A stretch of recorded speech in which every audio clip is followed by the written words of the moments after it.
24 जनवरी 1848 की बात है, अमेरिका की कैलिफोर्निया की। आपने कैलिफोर्निया के बारे में हो सकता है पहले सुना हो, बट 1848 से पहले वो एक रूरल प्लेस होती थी। वहां पर एक आदमी जेम्स मार्शल नाम का एक मील में काम किया करता था एज अ कारपेंटर। बट एक बार वो जाता है 24 जनवरी के दिन एक नहर के पास।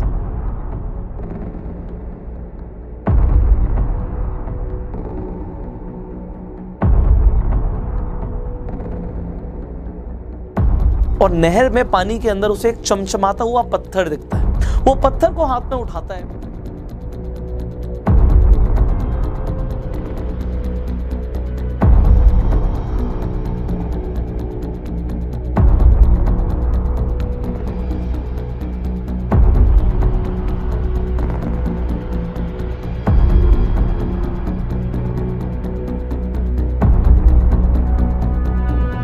फिर उसका टेस्ट कराता है। उसे पता लगता है कि वो तो सोना है, प्योर गोल्ड है।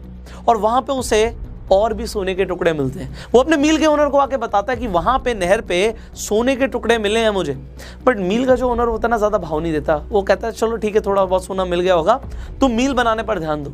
बट जो वर्कर्स होते हैं वो ये परमिशन ले लेते हैं, भैया हम तो अपने फ्री टाइम में वहां पे खुदाई करेंगे, हम और सोना ढूंढेंगे। तो अपने फ्री टाइम में जब वो सोना ढूंढने जाते हैं, उन्हें पता लगता है कि वहां पे छोटे मोटे टुकड़े नहीं है, वहां पे तो पूरी सोने की खदान है। 3.5 लाख किलो सोना वहां पे दबा पड़ा है। अब जैसे ही लोगों को पता लगता है कि कैलिफोर्निया में सोना मिला है, ये अखबारों में छप जाती है न्यूज। और अमेरिका के अलग अलग जगहों से लोग वहां पर आने शुरू हो जाते हैं कैलिफोर्निया के अंदर। ना सिर्फ अमेरिका के, पूरे वर्ल्ड में जहां जहां तक ये न्यूज पहुंचती है, लोग अपना काम धंधा छोड़ के, कोई डॉक्टर है, कोई इंजीनियर है, सब छोड़ छाड़ के आ जाते हैं सोने की खुदाई के लिए। अब जब इतने सारे लोग वहां पे पहुंच जाते हैं, सोना निकालना शुरू करते हैं। इतना सोना निकलता है कि लोग अपने घोड़ों पर लाद कर सोना लेकर जाते हैं। अब पहाड़ी से जा रहे हैं, घोड़े गिर गए, उसके मालिक ऊपर बैठे थे वो भी गिर गए, लोग मर गए। लोगों ने वैसी मार काट शुरू कर दी, लूटना शुरू कर दिया। किसी ने सोना निकाल लिया तो लोग इतने लालची बन गए कि सब कुछ भूल गए। बट मेरा सवाल है आपसे, 1848 से लेकर 1855 तक ऑलमोस्ट ये आपके 7 साल हो जाते हैं। 7 साल सोने की खुदाई चली है, सोना निकला है, मैंने आपको बताया ऑलमोस्ट 3.5 लाख किलो। बट मेरा सवाल यह है, सबसे ज्यादा पैसा किसने कमाया? जरा सोचिए।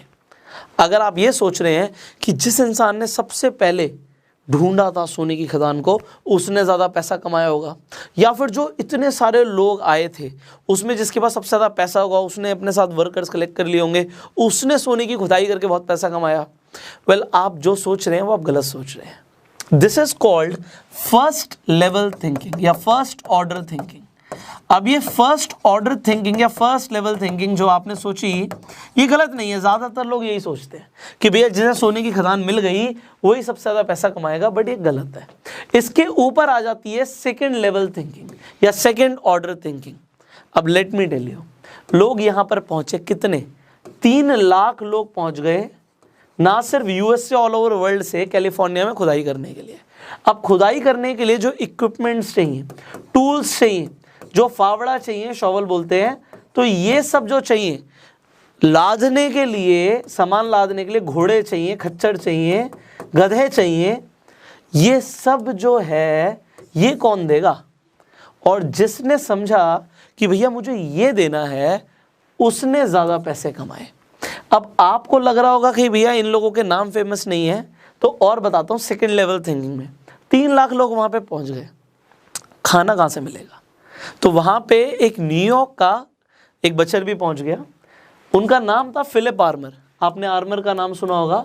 तो जो आर्मर फूड है, ये मीट प्रोड्यूसिंग कंपनी है, इसने वहाँ पे लोगों को खाना सप्लाई करना शुरू किया और यूएस की one of the largest meet producing company बन गया। एनीवेज, जब आप खुदाई करते हो तो आपको कपड़े ऐसे चाहिए जो फटे ना, जो ड्यूरेबल हो। तो वहाँ पे एक जर्मन अमेरिकन बिजनेसमैन पहुँचा, जिसका नाम क्या था? हो सकता है आपने सुना हो, लेवी स्ट्रॉस।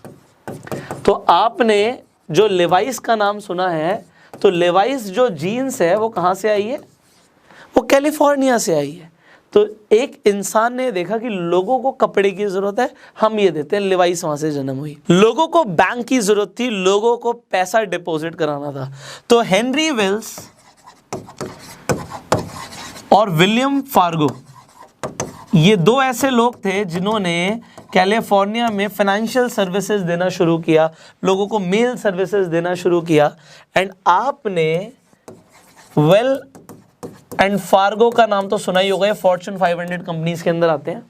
इनका 2019 का ही प्रॉफिट ऑलमोस्ट 20 बिलियन के आसपास था।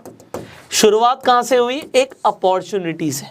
सो आज अगर हम बात करें स्टॉक मार्केट की, हम बात करें पैसा कमाने की, तो आज आपको ये समझ आ गया होगा कि सिर्फ फर्स्ट लेवल थिंकिंग से या सिर्फ फर्स्ट ऑर्डर थिंकिंग से ही पैसा नहीं बनता, ज्यादा पैसा बनता है सेकंड लेवल थिंकिंग से। अब इसका मतलब क्या हुआ? अगर आज आप स्टॉक मार्केट में इन्वेस्टमेंट कर रहे हो या कहीं पर भी इन्वेस्टमेंट कर रहे हो, सो यहां पे कुछ चीज समझते हैं। लॉकडाउन हुआ, ठीक है जी, लोग पैनिक में आ गए, लोग डर गए, उन्होंने अपने स्टॉक्स बेचने शुरू कर दिए। बट उसके बाद जिन लोगों ने इन्वेस्टमेंट की, उन्होंने क्या सोचा कि अब कौन सा सेक्टर सबसे पहले ग्रो करेगा। अगर हेल्थ केयर के अंदर, फार्मास्यूटिकल के अंदर आपको लगा कि पैसा लगाना चाहिए, आपको लगा पैसा लगाना चाहिए, और लोगों को लगा कि पैसा नहीं लगाना चाहिए, अभी तो हमें कहीं नहीं लगाना चाहिए, बट आपने उसे जल्दी आइडेंटिफाई कर लिया और उस सेक्टर की कंपनीज या उस सेक्टर के अंदर जो भी बड़े ऑर्गेनाइजेशंस थे वो बहुत तेजी से ग्रो कर गए उस टाइम पीरियड के बाद, तो आपको बहुत जबरदस्त हाई प्रॉफिट्स हुए, बहुत जबरदस्त प्रॉफिट्स हुए। क्यों हुए? क्योंकि आपने तब स्टॉक को पिक किया जब वो बहुत कम प्राइस पे मिल रहा था और लोग भी बेचने के मूड में बैठे हुए थे, इसलिए उसका प्राइस ज्यादा बढ़ा नहीं। बट कंपनी ने बढ़िया परफॉर्म कर दिया, इंडस्ट्री ने बढ़िया परफॉर्म कर दिया, आपको हाई प्रॉफिट्स मिले। ये सोचना होता है। एग्जाम्पल मान लेते हैं आने वाले टाइम के अंदर आपको लगता है कि भैया इलेक्ट्रिक व्हीकल्स ही चलेंगे, तो इलेक्ट्रिक व्हीकल्स चलेंगे, आपको ऐसा लगता है। अब आप एक ऐसी कंपनी में दांव लगाते हो जो पार्ट्स बनाती है जिससे एक्चुअल में इलेक्ट्रिक व्हीकल बनेगा, मान लो बैटरीज बनाती है या बैटरी इक्विपमेंट्स बनाती है, तो वहां पर क्या हो सकता है कि आपको लग रहा है कि वो चीज ग्रो होगी, बट ऐसा नहीं है कि आप अकेले हो, अब लोगों को भी लग रहा है वो चीज ग्रो होगी। एंड मान लेते हैं वो सच में ग्रो हो जाती है, वो कंपनियां, वो इंडस्ट्री सच में ग्रो हो जाती है। अब इस केस में और इस केस में क्या फर्क है, ऐसा समझो। इस केस में लोगों को नहीं लग रहा था, लोग डरे हुए थे, बट इस केस में लोगों को भी लग रहा है। तो जब लोगों को लगता है तो लोग इन्वेस्टमेंट डाल देते हैं, वो प्राइस को वैसे ही बहुत ज्यादा बढ़ा देते हैं। अब जब आप कोई चीज महंगी खरीद रहे हो और वो और भी बढ़ जाती है तो कितनी बढ़ेगी, उसमें आपको प्रॉफिट होंगे बट बहुत ज्यादा हाई प्रॉफिट्स नहीं होंगे। अच्छा, क्या आपको नुकसान भी हो सकता है अगर आप जो सोच रहे हो वैसा नहीं हुआ? मान लो आप किसी कंपनी में या इंडस्ट्री में पैसा लगाते हो, आपको लगता है ये ग्रो करेगी, आपको लगता है, ठीक है जी। अब इसे बड़े ध्यान से समझिएगा।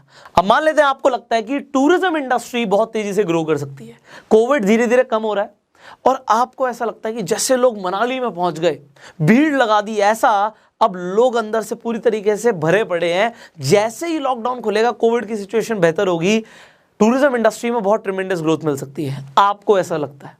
अब यहां पर एक चीज समझिए कि मान लेते हैं लोगों को भी ऐसा लगता है, पर कोविड की सिचुएशन ठीक नहीं हुई, इंडस्ट्री और बेकार परफॉर्म कर गई, फिर क्या होगा? आपको बहुत जबरदस्त लॉस भी हो सकता है, हाई लॉस हो सकता है। और यहीं पे एक फाइनल सिनेरियो और ले लेते हैं। मान लेते हैं आपको लगता है कि टूरिज्म इंडस्ट्री ग्रो करेगी, बट लोगों को नहीं लगता।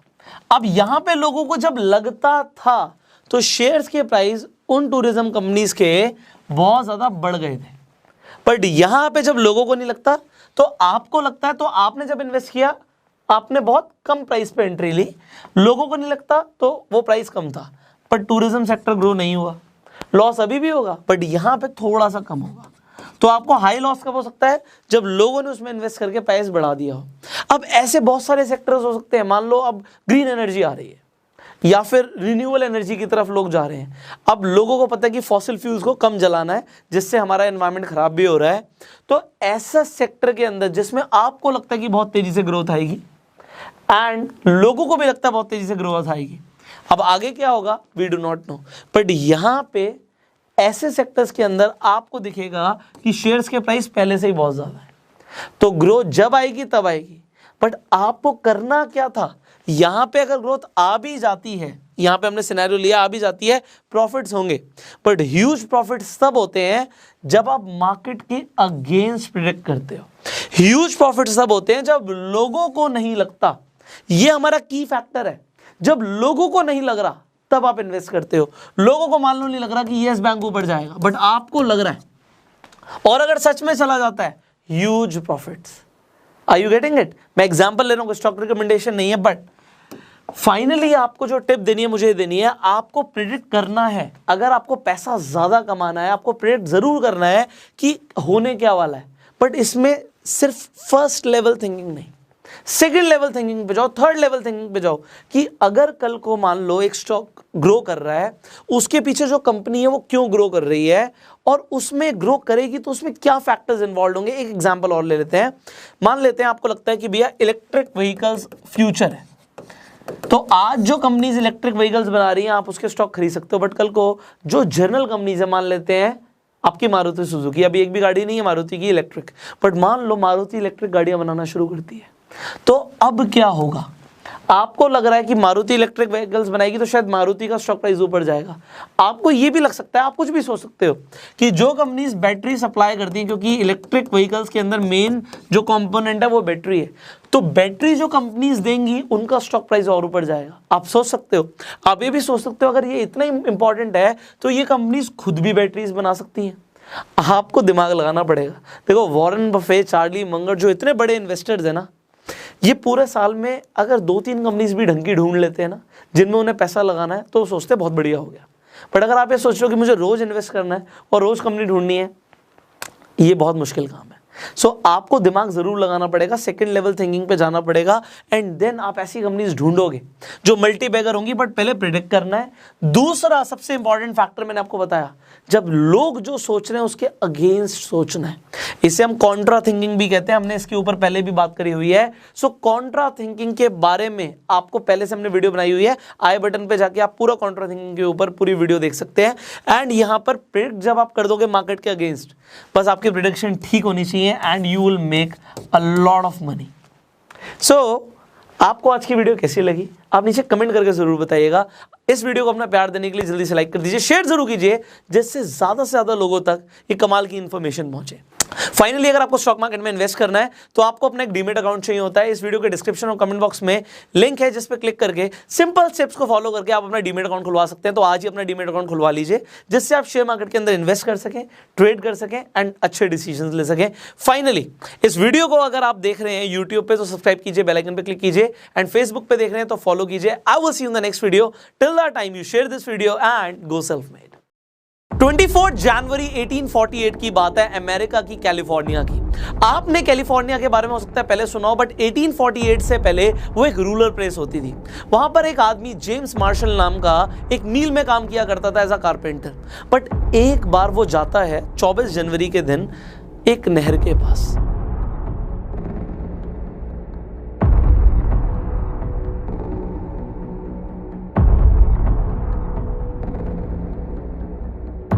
और नहर में पानी के अंदर उसे एक चमचमाता हुआ पत्थर दिखता है। वो पत्थर को हाथ में उठाता है,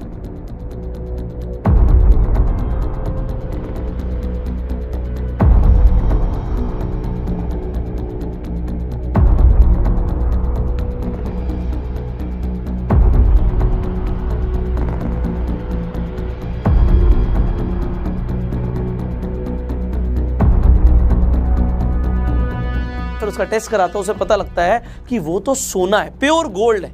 और वहां पे उसे और भी सोने के टुकड़े मिलते हैं। वो अपने मील के ओनर को आके बताता है कि वहां पे नहर पे सोने के टुकड़े मिले हैं मुझे। बट मील का जो ओनर होता है ना, ज्यादा भाव नहीं देता। वो कहता है चलो ठीक है, थोड़ा बहुत सोना मिल गया होगा, तुम मील बनाने पर ध्यान दो। बट जो वर्कर्स होते हैं वो ये परमिशन ले लेते हैं, भैया हम तो अपने फ्री टाइम में वहां पे खुदाई करेंगे, हम और सोना ढूंढेंगे। तो अपने फ्री टाइम में जब वो सोना ढूंढने जाते हैं, उन्हें पता लगता है कि वहां पे छोटे मोटे टुकड़े नहीं है, वहां पे तो पूरी सोने की खदान है। 3.5 लाख किलो सोना वहां पे दबा पड़ा है।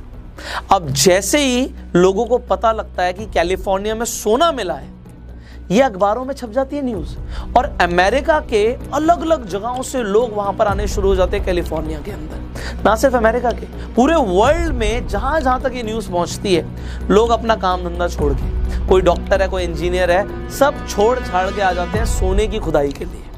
अब जब इतने सारे लोग वहां पे पहुंच जाते हैं, सोना निकालना शुरू करते हैं। इतना सोना निकलता है कि लोग अपने घोड़ों पर लाद कर सोना लेकर जाते हैं। अब पहाड़ी से जा रहे हैं, घोड़े गिर गए, उसके मालिक ऊपर बैठे थे वो भी गिर गए, लोग मर गए। लोगों ने वैसी मार काट शुरू कर दी, लूटना शुरू कर दिया। किसी ने सोना निकाल लिया तो लोग इतने लालची बन गए कि सब कुछ भूल गए। बट मेरा सवाल है आपसे, 1848 से लेकर 1855 तक ऑलमोस्ट ये आपके 7 साल हो जाते हैं। 7 साल सोने की खुदाई चली है, सोना निकला है, मैंने आपको बताया ऑलमोस्ट 3.5 लाख किलो। बट मेरा सवाल ये है, सबसे ज़्यादा पैसा किसने कमाया? ज़रा सोचिए। अगर आप ये सोच रहे हैं कि जिस इंसान ने सबसे पहले ढूंढा था सोने की खदान को, उसने ज़्यादा पैसा कमाया होगा, या फिर जो इतने सारे लोग आए थे उसमें जिसके पास सबसे ज़्यादा पैसा होगा, उसने अपने साथ वर्कर्स कलेक्ट कर लिए होंगे, उसने सोने की खुदाई करके बहुत पैसा कमाया। वेल, आप जो सोच रहे हैं वो आप गलत सोच रहे हैं। This is called first level thinking या फर्स्ट ऑर्डर थिंकिंग। अब ये फर्स्ट ऑर्डर थिंकिंग या फर्स्ट लेवल थिंकिंग जो आपने सोची, ये गलत नहीं है। ज़्यादातर लोग यही सोचते हैं कि भैया जिसे सोने की खदान मिल गई वही सबसे ज़्यादा पैसा कमाएगा, बट ये गलत है। इसके ऊपर आ जाती है सेकेंड लेवल थिंकिंग या सेकेंड ऑर्डर थिंकिंग। अब लेट मी टेल यू, लोग यहाँ पर पहुँचे कितने? 3 लाख लोग पहुँच गए, ना सिर्फ यूएस से, ऑल ओवर वर्ल्ड से कैलिफोर्निया में खुदाई करने के लिए।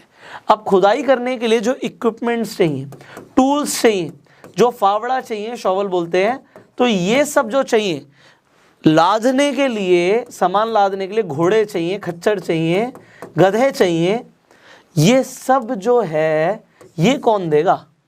और जिसने समझा कि भैया मुझे ये देना है, उसने ज़्यादा पैसे कमाए।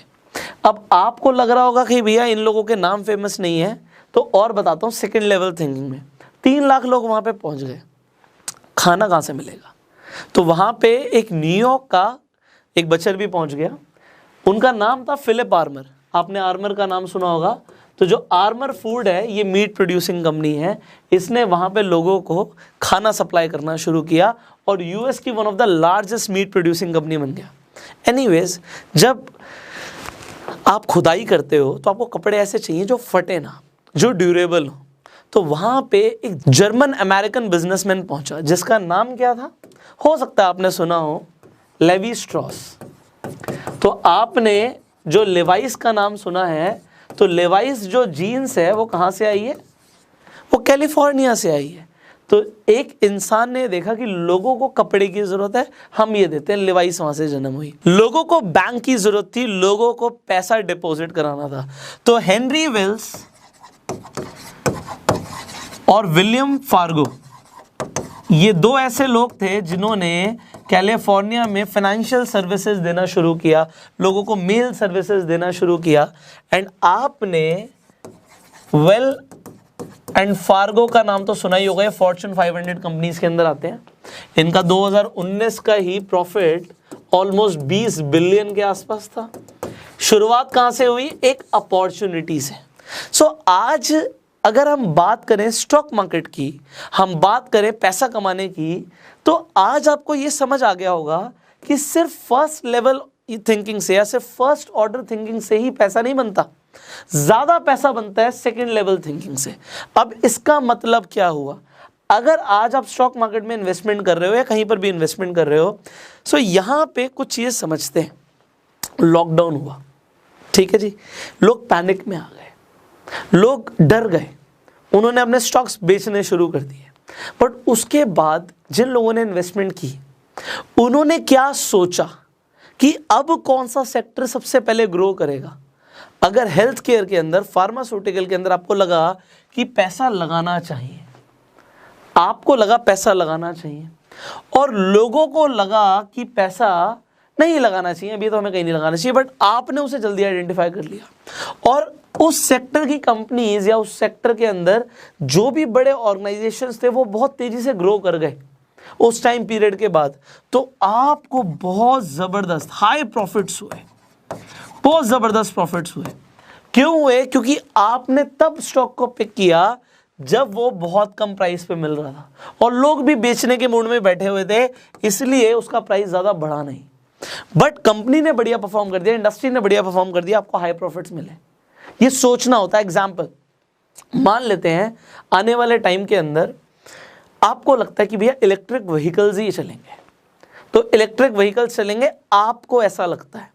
अब आप एक ऐसी कंपनी में दांव लगाते हो जो पार्ट्स बनाती है जिससे एक्चुअल में इलेक्ट्रिक व्हीकल बनेगा। मान लो बैटरीज बनाती है या बैटरी इक्विपमेंट्स बनाती है, तो वहां पर क्या हो सकता है कि आपको लग रहा है कि वो चीज़ ग्रो होगी, बट ऐसा नहीं है कि आप अकेले हो। अब लोगों को भी लग रहा है वो चीज़ ग्रो होगी, एंड मान लेते हैं वो सच में ग्रो हो जाती है, वो कंपनियां, वो इंडस्ट्री सच में ग्रो हो जाती है। अब इस केस में और इस केस में क्या फ़र्क है, ऐसा समझो। इस केस में लोगों को नहीं लग रहा था, लोग डरे हुए थे, बट इस केस में लोगों को भी लग रहा है। तो जब लोगों को लगता है तो लोग इन्वेस्टमेंट डाल देते हैं, वो प्राइस को वैसे ही बहुत ज़्यादा बढ़ा देते हैं।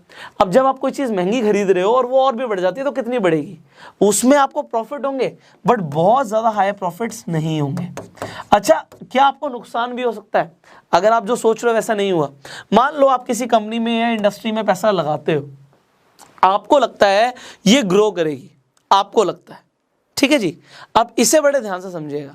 अब मान लेते हैं आपको लगता है कि टूरिज्म इंडस्ट्री बहुत तेजी से ग्रो कर सकती है, कोविड धीरे धीरे कम हो रहा है और आपको ऐसा लगता है कि जैसे लोग मनाली में पहुंच गए, भीड़ लगा दी, ऐसा अब लोग अंदर से पूरी तरीके से भरे पड़े हैं, जैसे ही लॉकडाउन खुलेगा, कोविड की सिचुएशन बेहतर होगी, टूरिज्म इंडस्ट्री में बहुत ट्रेमेंडस ग्रोथ मिल सकती है, आपको ऐसा लगता है।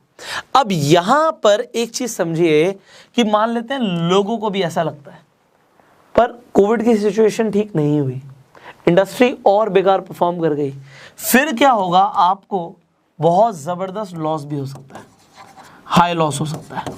और यहीं पे एक फाइनल सिनेरियो और ले लेते हैं। मान लेते हैं आपको लगता है कि टूरिज्म इंडस्ट्री ग्रो करेगी, बट लोगों को नहीं लगता।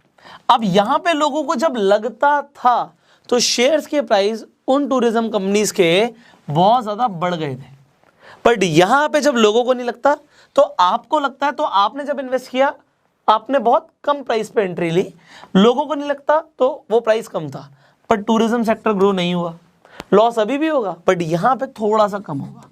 तो आपको हाई लॉस कब हो सकता है? जब लोगों ने उसमें इन्वेस्ट करके प्राइस बढ़ा दिया हो। अब ऐसे बहुत सारे सेक्टर्स हो सकते हैं, मान लो अब ग्रीन एनर्जी आ रही है या फिर रिन्यूएबल एनर्जी की तरफ लोग जा रहे हैं। अब लोगों को पता है कि फॉसिल फ्यूल्स को कम जलाना है, जिससे हमारा एनवायरनमेंट खराब भी हो रहा है। तो ऐसा सेक्टर के अंदर जिसमें आपको लगता है कि बहुत तेजी से ग्रोथ आएगी एंड लोगों को भी लगता है बहुत तेजी से ग्रोथ आएगी, अब आगे क्या होगा we do not know, but यहाँ पे ऐसे सेक्टर्स के अंदर आपको दिखेगा कि शेयर्स के प्राइस पहले से ही बहुत ज़्यादा है, तो ग्रोथ जब आएगी तब आएगी। बट आपको करना क्या था? यहाँ पे अगर ग्रोथ आ भी जाती है, यहाँ पे हमने सिनेरियो लिया आ भी जाती है, प्रॉफिट्स होंगे, बट ह्यूज प्रॉफिट्स तब होते हैं जब आप मार्केट के अगेंस्ट प्रेडिक्ट करते हो। ह्यूज प्रॉफिट्स तब होते हैं जब लोगों को नहीं लगता, ये हमारा की फैक्टर है। जब लोगों को नहीं लग रहा तब आप इन्वेस्ट करते हो। लोगों को मान लो नहीं लग रहा कि यस बैंक ऊपर जाएगा, बट आपको लग रहा है, और अगर सच में चला जाता है, huge profits. Are you getting it? मैं एग्जांपल ले रहा हूं, स्टॉक रिकमेंडेशन नहीं है, बट फाइनली आपको जो टिप देनी है मुझे देनी है, आपको प्रेडिक्ट करना है। अगर आपको पैसा ज्यादा कमाना है, आपको प्रेडिक्ट जरूर करना है कि होने क्या वाला है, बट इसमें सिर्फ फर्स्ट लेवल थिंकिंग नहीं, सेकेंड लेवल थिंकिंग पे जाओ, थर्ड लेवल थिंकिंग पे जाओ कि अगर कल को मान लो एक स्टॉक ग्रो कर रहा है, उसके पीछे जो कंपनी है वो क्यों ग्रो कर रही है और उसमें ग्रो करेगी तो उसमें क्या फैक्टर्स इन्वॉल्व होंगे। एक एग्जांपल और ले लेते हैं। मान लेते हैं आपको लगता है कि भैया इलेक्ट्रिक व्हीकल्स फ्यूचर है, तो आज जो कंपनीज इलेक्ट्रिक व्हीकल्स बना रही हैं आप उसके स्टॉक खरीद सकते हो, बट कल को जो जनरल कंपनीज है, मान लेते हैं आपकी मारुति सुजुकी, अभी एक भी गाड़ी नहीं है मारुति की इलेक्ट्रिक, बट मान लो मारुति इलेक्ट्रिक गाड़ियां बनाना शुरू करती है, तो अब क्या होगा? आपको लग रहा है कि मारुति इलेक्ट्रिक व्हीकल्स बनाएगी तो शायद मारुति का स्टॉक प्राइस ऊपर जाएगा। आपको ये भी लग सकता है, आप कुछ भी सोच सकते हो कि जो कंपनीज बैटरी सप्लाई करती हैं, क्योंकि इलेक्ट्रिक व्हीकल्स के अंदर मेन जो कंपोनेंट है वो बैटरी है, तो बैटरी जो कंपनीज देंगी उनका स्टॉक प्राइस और ऊपर जाएगा। आप सोच सकते हो। आप ये भी सोच सकते हो अगर ये इतना इंपॉर्टेंट है तो ये कंपनीज खुद भी बैटरीज बना सकती हैं, आपको दिमाग लगाना पड़ेगा। देखो वॉरेन बफे, चार्ली मंगर, जो इतने बड़े इन्वेस्टर्स हैं ना, ये पूरे साल में अगर 2-3 कंपनीज भी ढंग की ढूंढ लेते हैं ना जिनमें उन्हें पैसा लगाना है, तो सोचते बहुत बढ़िया हो गया। बट अगर आप ये सोच रहे हो कि मुझे रोज इन्वेस्ट करना है और रोज कंपनी ढूंढनी है, ये बहुत मुश्किल काम है।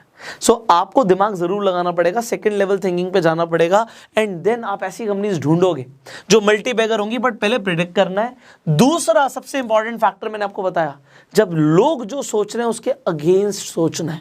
इसे हम कॉन्ट्रा थिंकिंग भी कहते हैं, हमने इसके ऊपर पहले भी बात करी हुई है। सो कॉन्ट्रा थिंकिंग के बारे में आपको पहले से हमने वीडियो बनाई हुई है, आई बटन पे जाके आप पूरा कॉन्ट्रा थिंकिंग के ऊपर पूरी वीडियो देख सकते हैं। एंड यहां पर प्रिडिक्ट जब आप कर दोगे मार्केट के अगेंस्ट, बस आपकी प्रिडिक्शन ठीक होनी चाहिए and you will make a lot of money. So आपको आज की वीडियो कैसी लगी आप नीचे कमेंट करके जरूर बताइएगा। इस वीडियो को अपना प्यार देने के लिए जल्दी से लाइक कर दीजिए, शेयर जरूर कीजिए, जिससे ज्यादा से ज्यादा लोगों तक ये कमाल की इंफॉर्मेशन पहुंचे। फाइनली अगर आपको स्टॉक मार्केट में इन्वेस्ट करना है तो आपको अपना एक डीमेट अकाउंट चाहिए होता है। इस वीडियो के डिस्क्रिप्शन और कमेंट बॉक्स में लिंक है, जिस पे क्लिक करके सिंपल स्टेप्स को फॉलो करके आप अपना डीमेट अकाउंट खुलवा सकते हैं। तो आज ही अपना डीमेट अकाउंट खुलवा लीजिए, जिससे आप शेयर मार्केट के अंदर इन्वेस्ट कर सकें, ट्रेड कर सकें एंड अच्छे डिसीजंस ले सकें। फाइनली इस वीडियो को अगर आप देख रहे हैं यूट्यूब पे तो सब्सक्राइब कीजिए, बेल आइकन पे क्लिक कीजिए, एंड फेसबुक पे देख रहे हैं तो फॉलो कीजिए। आई will see you in the next video. Till that time you share this video and go self made. अगर आप ये जानना चाहते हैं कि एक छोटे निवेश के साथ स्टॉक मार्केट में कैसे शुरुआत की जाए, तो ये वीडियो आप ही के लिए, बिकॉज आज इस वीडियो में मैं आपको 7 स्टेप्स देने वाला हूं, जिन्हें फॉलो करके आप एक छोटे निवेश के साथ भी स्टॉक मार्केट में अपना एक सक्सेसफुल जर्नी शुरू कर सकते हैं। वो कैसे होगा, स्टेप बाय स्टेप हम आगे बढ़ेंगे। अब सबसे पहले देखिए यहां पे मैंने क्या लिखा है कि बड़े पैसे की जरूरत नहीं है, बात है शुरुआत करने की। ज्यादातर लोग डरते हैं, वो शुरुआत ही नहीं करते। अगर आप एक कंपटीशन में पार्टिसिपेट ही नहीं करोगे तो जीतने के चांसेस क्या हैं? 0। आपको पार्टिसिपेट करना पड़ेगा। एंड बात बड़े पैसे की नहीं है, बात यह है कि स्टार्ट किया जाए, शुरुआत की जाए, क्योंकि एक बार आप शुरुआत करोगे तभी आपको बहुत कुछ सीखने को मिलेगा। देखिए बहुत कुछ ऐसा है जो हमें अभी नहीं आता, एंड हम एज अ ह्यूमन बींग्स हर रोज नई चीजें सीखते हैं। तो जब हम इन्वेस्टमेंट की बात करते हैं, फाइनेंशियल फ्रीडम की बात करते हैं, हम कंपाउंडिंग की बात करते हैं, बहुत कुछ सुनते हैं हम लोगों से, बट उसे अपनी जिंदगी में अमल करना भी जरूरी है। और जरूरी नहीं है उसके लिए बड़ा पैसा चाहिए। जब मेरे पास 10 करोड़ रुपए आ जाएंगे तब मैं स्टॉक मार्केट में इन्वेस्टमेंट शुरू करूंगा। आप 500 रुपए, 1000 रुपए से भी शुरुआत कर सकते हो, बट बात है शुरुआत करने की। अगर आपने शुरुआत करने का डिसीजन ले लिया है अभी तक, तो हम अब आगे बढ़ेंगे। इसके साथ साथ मैं बताना चाहता हूं कि स्टॉक मार्केट से रिलेटेड, फाइनेंशियल एजुकेशन से रिलेटेड जो इन्फॉर्मेशन आपको स्कूल कॉलेज में नहीं सिखाई जाती, हम उसके ऊपर फ्री में आपको इस चैनल पे लगातार ट्रेन कर रहे हैं। तो अगर आपने अभी तक इस चैनल को सब्सक्राइब नहीं किया, अभी के अभी बेल आइकन पे क्लिक कर दीजिए, सब्सक्राइब बटन के साथ ही है, तो दोनों को आप प्रेस कर दीजिए, आप ही का फायदा होगा। नेक्स्ट देखिए, अब ये बहुत इंपॉर्टेंट टिप है, do not invest with fear of loss. आपको बहुत सारे ऐसे लोग मिलेंगे जो आपको ऐसी बातें बोलेंगे, अगर उस कंपनी में तब इन्वेस्ट कर दिया होता तो इतना पैसा हो जाता। वो स्टोरीज आपको हमेशा मिलती हैं, बट होता क्या है, जब हम एक्चुअल में इन्वेस्टमेंट करने आते हैं तो हम क्या देखते हैं, एक कंपनी का शेयर प्राइस भाग रहा है। अब फियर ऑफ लॉस क्या होता है कि अगर मैंने इन्वेस्ट नहीं किया और ये यहां से यहां चला गया तो भैया मेरा नुकसान हो जाएगा। अभी हुआ कुछ नहीं है, ये सिर्फ फियर है, डर है कि मैंने अगर इन्वेस्ट नहीं भी किया तो भी मेरा नुकसान हो जाएगा। और ये दूसरी जगह पर भी है, आपने एक कंपनी का शेयर खरीद रखा है, वो बढ़ रहा है, पर अब आपको डर लग रहा है। अच्छा, आपको सपोर्ट रेजिस्टेंस के बारे में कुछ नहीं पता, आपको टेक्निकल्स के बारे में नहीं पता, बट फिर भी अगर आप ये सोचते हो कि यहां से अगर स्टॉक प्राइस गिर गया तो मेरा पैसा डूब गया, तो अभी बहुत अच्छा बुल रन चल रहा है, बट आपको टेक्निकल्स के बारे में नहीं पता, तो आप क्या करते हो, फियर ऑफ लॉस की वजह से कि मेरा नुकसान ना हो जाए, उस वजह से बेच देते हो। और जब आप बेचते हो तब आप देखोगे उसके बाद भाई ट्रेंड और ऊपर चला गया। और ये दोनों साइड है, आपको लोग ऐसे मिलेंगे, भैया जब हमने खरीदा तो वहां से स्टॉक टूट गया, यहां पे आपने खरीदा तो स्टॉक नीचे चला गया, और जब आपने बेचा, सेल किया खरीदने के बाद, तो उसके बाद ऊपर चला गया। और इंट्राडे के अंदर तो आप बिना खरीदे भी बेच सकते हो, तो उल्टा हो गया, तो यहां पे नुकसान हो जाता है लोगों का। ये फियर ऑफ लॉस को बीट कर सकती है एक ही चीज, वो है आपकी स्किल्स। आपको कितनी जानकारी है, तो आप अपनी जानकारी को बढ़ाइए। स्टेप बाय स्टेप हम आगे बढ़ रहे हैं, तो आपकी जानकारी भी बढ़ रही है। आपको फंडामेंटल एनालिसिस भी सीखना है जब आपको लॉन्ग टर्म इन्वेस्टमेंट करना है, और टेक्निकल एनालिसिस भी आना चाहिए जब आपको शॉर्ट टर्म में इन्वेस्टमेंट करना है। तो दोनों ही आपको सीखना बहुत जरूरी है। अब आगे बढ़ते हैं तीसरे पॉइंट की तरफ। Now it's good that you start with less money. ये अच्छी बात है कि आप कम पैसे से शुरुआत करते हो। आज आपके पास कम पैसा भी है, बहुत अच्छी बात है। मैं आपको देखो एग्जांपल देता हूँ। आज मान लेते हैं आपके पास 10 करोड़ रुपए होता, आपने बहुत मेहनत से 10 करोड़ रुपए कमाया और आपने स्टॉक मार्केट में लगा दिया, अब आपका नुकसान हो गया। आपको कैसा लगेगा? आपको लगेगा यार मेरे तो इतना हार्ड एंड मनी चला गया। आज भी जो कमाया हुआ है वो भी हार्ड एंड मनी है, बट फिर भी आप अगर 1000 से 10,000 से 5,000 से इन्वेस्टमेंट शुरू करते हो, एक ऐसा अमाउंट जो इनसिग्निफिकेंट है आपके लिए। इनसिग्निफिकेंट का मतलब है कि अगर उस पर नुकसान हो भी गया, जीरो नहीं होगा अगर आप तरीके से इन्वेस्टमेंट करोगे, बट अगर कुछ लॉस हो गया 10%, 20%, 30% का लॉस हो भी गया इस पैसे पे, तो ये इनसिग्निफिकेंट है। इनसिग्निफिकेंट का मतलब है कि इतना ज़्यादा फर्क नहीं पड़ता। अगर आपको 20% का लॉस हुआ 5,000 रुपये पे, तो इनसिग्निफिकेंट हुआ मतलब 4,000 रुपये रह जाएगा, ये आपका लॉस हो गया 20% का। और अगर प्रॉफिट भी हो गया तो अभी वो इनसिग्निफिकेंट ही है, मतलब प्रॉफिट भी हो जाएगा तो कितना हो जाएगा आपका पैसा? 6,000 रुपये हो जाएगा ना। हो ये इनसिग्निफिकेंट है, बट ये आपको सिखा रहा है। बात को समझना। आज आप 5,000, 10,000, 50,000 से शुरू करते हो, जो अमाउंट आपके लिए बहुत बड़ा नहीं है, तो उससे फायदा क्या है कि भैया आप लर्निंग को बहुत ज़्यादा बढ़ा देते हो। जब आपका पैसा बढ़ा तो आपने ऐसा क्या किया था, और जब आपका नुकसान हुआ तब आपने ऐसा क्या किया था। आप बहुत सारी चीज़ें एनालाइज कर सकते हो, समझ सकते हो, सीख सकते हो, एंड इसीलिए कम पैसे से शुरुआत करना अच्छी बात होती है। एंड मैं रिकमेंड भी यही करता हूँ। मैं आप लोगों को भी रिकमेंड करूंगा, सिर्फ उतना ही पैसा स्टार्टिंग में इन्वेस्ट करो जो आपके लिए इनसिग्निफिकेंट हो, ज़्यादा फर्क ना पड़े। आगे बढ़ते हैं। So here comes our fourth point. हर इंसान गलती करता है। आप राकेश झुनझुनवाला की बात करते हो, वॉरेन बफे की बात करते हो, गलतियां उनसे भी होती हैं। सिलेक्शन सबका 100% करेक्ट नहीं हो सकता। आप एक स्टॉक को सिलेक्ट कर रहे हो, आप सोच रहे हो, आपकी एनालिसिस कहती है कि यहां से मान लो शेयर प्राइस बढ़ेगा। अब मान लेते हैं कुछ इंडिया के अंदर इकॉनमी पे कुछ हो गया या उस कंपनी के अंदर कुछ हो गया और शेयर प्राइस गिर भी गया, तो भैया ये हर बार नहीं है। 100% स्टॉक मार्केट में कोई भी सही नहीं होता। इट इज़ नॉट अबाउट कि हमें 100% सही होना है, हमें सिर्फ ज़्यादातर टाइम सही होना है। अगर आप रिस्क टू रिवॉर्ड रेशियो को समझते हैं, आपने मेरी पहले की वीडियोस देखी हैं, हमने शेयर मार्केट के ऊपर पूरी प्लेलिस्ट बनाई हुई है। उस प्लेलिस्ट का लिंक मैं आई बटन पर दे देता हूँ, आप जाके पुरानी वीडियोज़ भी देख सकते हैं। बिकॉज इतनी सारी चीज़ मैं ऑलरेडी बता चुका हूँ तो रिपीट नहीं करना चाहूँगा, बट मैं आपको ये बताना चाहूँगा कि मिस्टेक सब करते हैं। ऐसा कोई नहीं है जो 100% करेक्ट होता है। बस अगर आप ज़्यादातर टाइम भी सही हो तो आप पैसा कमा लोगे स्टॉक मार्केट से। अब अगर आपसे गलती हो जाती है तो अपने आप को कोसो मत। लोग क्या करते हैं, एक बार लॉस हो गया, मान लो किसी का 500 रुपये का भी लॉस हो गया, तो वो एकदम से सोचेगा अरे नहीं आज के बाद तो मैं स्टॉक मार्केट में कभी इन्वेस्टमेंट नहीं करूँगा। जो हो गया लॉस उसे बुक करो, आपने स्टॉक्स को बेचो और बाहर निकलो। ये आपने जो सोचा ये गलत थिंकिंग है। लॉस होंगे क्योंकि आप एक फील्ड में एंटर कर रहे हो, गलतियां आप कर सकते हो, बट अगर आप ज़्यादातर टाइम सही हो, आप प्रॉफिट करोगे। तो सीखने पे फोकस हो और इस लॉस से डरना नहीं। आप बिजनेस कर रहे हो, बिजनेसमैन को लॉसेज होते हैं। आप बिजनेसेस में इन्वेस्ट करते हो, बिजनेस को भी लॉस होता है, प्रॉफिट भी हो सकता है। बट देखो, बस गैम्बलिंग वाली मेंटालिटी मत लाना। ऐसा मत सोचना कि भैया मेरा रातों रात पैसा डबल हो जाए। अगर ये सोचोगे तो कुछ नहीं कर पाओगे स्टॉक मार्केट में। बट अगर लॉन्ग टर्म के लिए सोचोगे, थोड़ा बहुत लॉस होता है, बट जब रिटर्न्स आएंगे ना, ये 500 का लॉस आपका 10,000 का प्रॉफिट भी हो सकता है in future. So it is all about, और इससे भी ज़्यादा, मैं तो बहुत छोटे अमाउंट की बात कर रहा हूँ, इससे भी बहुत ज़्यादा हो सकता है। बट बात यहाँ पर यह है कि आपकी मेंटालिटी ठीक होनी चाहिए, और I think you are getting a right direction. आगे बढ़ते हैं। Next point is be humble on profits and be a learner on losses. इसका मतलब क्या है? एक आदमी ने पहली बार किसी स्टॉक में इन्वेस्ट किया, मान लेते हैं 20,000 रुपये इन्वेस्ट किया, और उसके 20,000 रुपये 30,000 रुपये हो गए। गुड, मैं अप्रिशिएट करूंगा। बट अब वो क्या कहता है, वो दुनिया को नसीहतें देना शुरू कर देता है। वो सोचता है जी 20,000 रुपये के 30,000 रुपये हो गए, मैं एक जीनियस हूँ। देखो, स्टार्टिंग में आप प्रॉफिट बना रहे हो ना, बी हम्बल। आप देखना, मतलब ये बहुत सारे ऐसे लोग हैं जो शो ऑफ करते हैं, हमारा इतना प्रॉफिट हो गया, उतना प्रॉफिट हो गया। अब यहाँ पे बात ये, अगर प्रॉफिट हुआ तो देयर इज अ डिफरेंस, वो भी आगे मैं डिस्कस करने वाला हूँ। प्रॉफिट हुआ तो ये अपने आप से पूछो कि क्यों हुआ, ऐसा आपने क्या सही डिसीजन लिया जिसकी वजह से आपको प्रॉफिट्स हुए हैं, और वो प्रॉफिट आपको लगातार होने चाहिए। अभी हम नेक्स्ट पॉइंट में बात करेंगे उसके बारे में। तो प्रॉफिट हुआ, हम्बल हो जाओ। ये मत सोचो जीने से, क्योंकि अभी बहुत कुछ सीखना बाकी है। आपको हर पॉइंट ऑफ टाइम पे सीखना है। आज मैं अपनी बात भी करूं तो रोज मुझे कुछ नई चीज़ें सीखने को मिलती हैं, और मैं सीखना भी चाहता हूं। अब अगर प्रॉफिट हुआ तब हम हम्बल हैं, और अगर लॉस हुआ तो मैदान छोड़ के नहीं भागना, डरना नहीं है। ये अपने आप से पूछना है कि भैया लॉस क्यों हुआ, मैंने ऐसी कौन सी गलती करी जो मैं अगली बार रिपीट ना करूं? क्या मैं इमोशनल तो नहीं हो गया था? क्या मैंने इमोशनल बाइंग या सेलिंग तो नहीं कर दी थी? किस वजह से मेरा लॉस हुआ, ये सीखना बहुत ज़रूरी है। एंड इसी के साथ नेक्स्ट पॉइंट आता है यहाँ पे, जो मैंने आपको बोला था कि वन टाइम प्रॉफिट और कंसिस्टेंट प्रॉफिट्स में डिफरेंस है।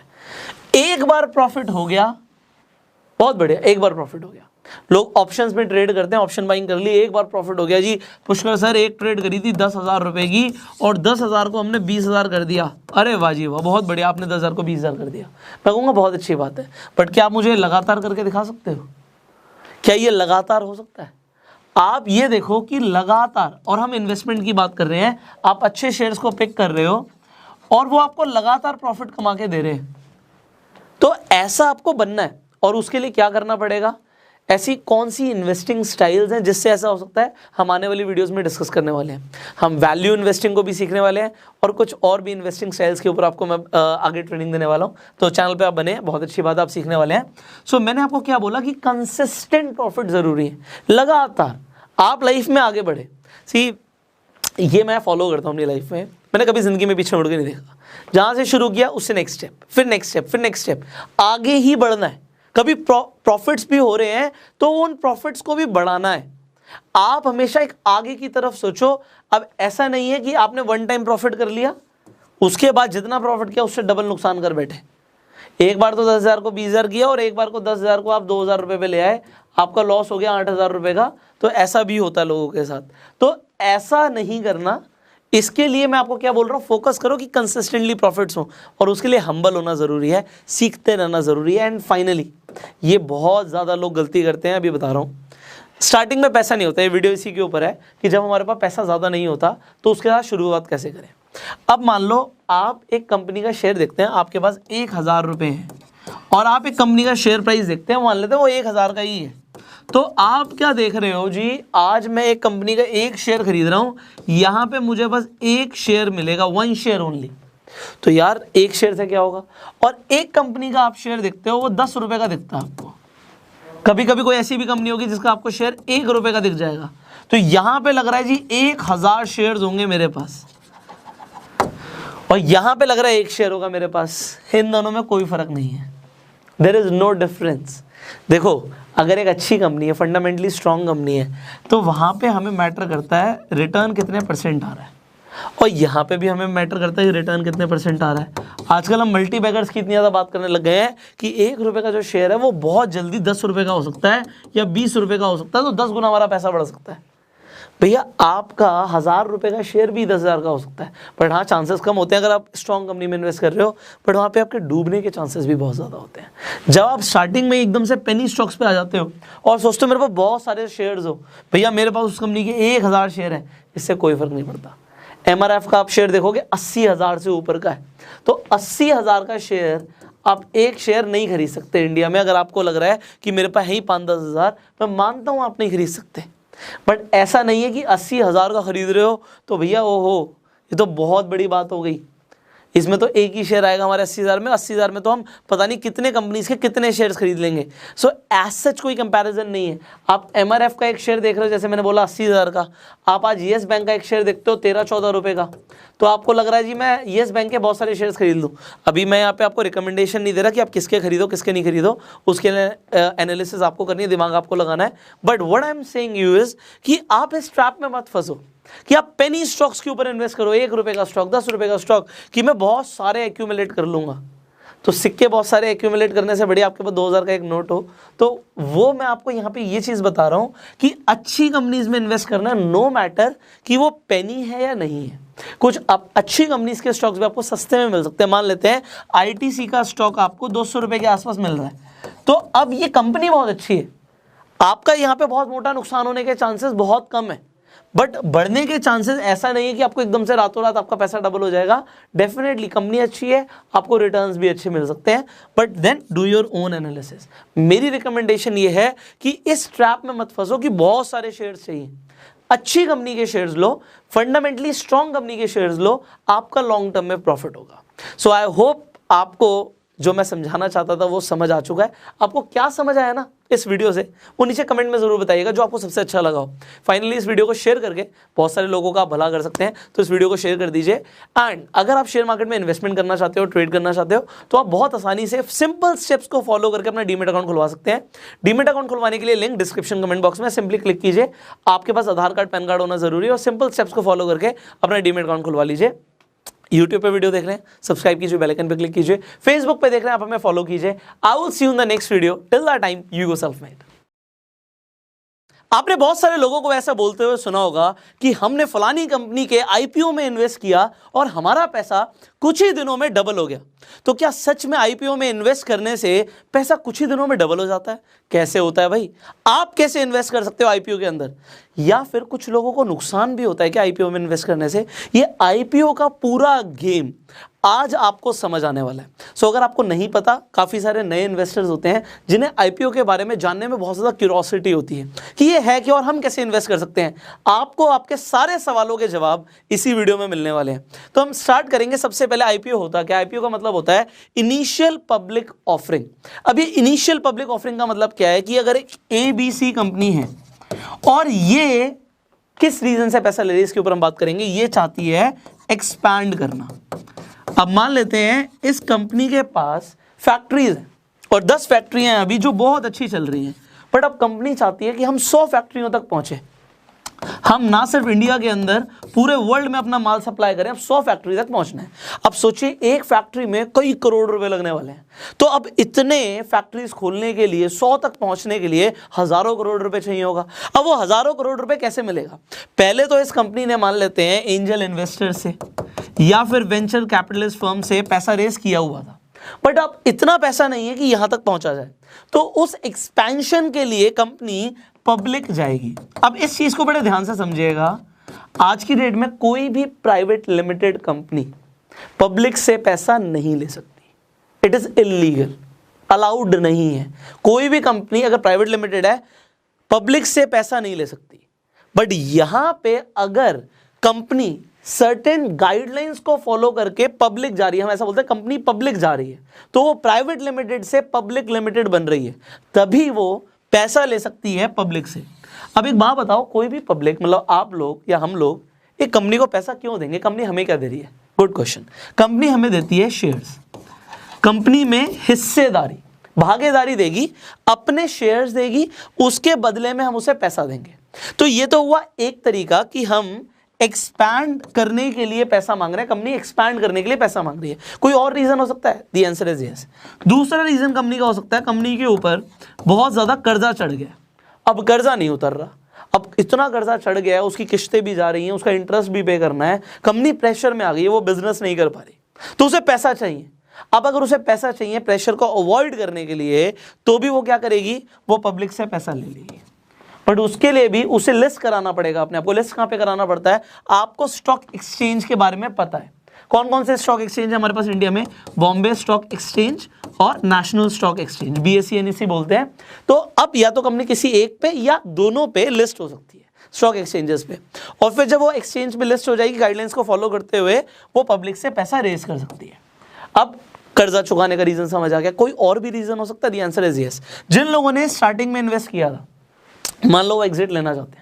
एंजल इन्वेस्टर ने स्टार्टिंग में इस कंपनी को 5 करोड़ दिया था, वेंचर कैपिटलिस्ट फर्म ने इसे 50 करोड़ रुपए दिया था, बट जब कंपनी को पब्लिक पैसा देगी तो वो हजारों करोड़ भी आ सकता है।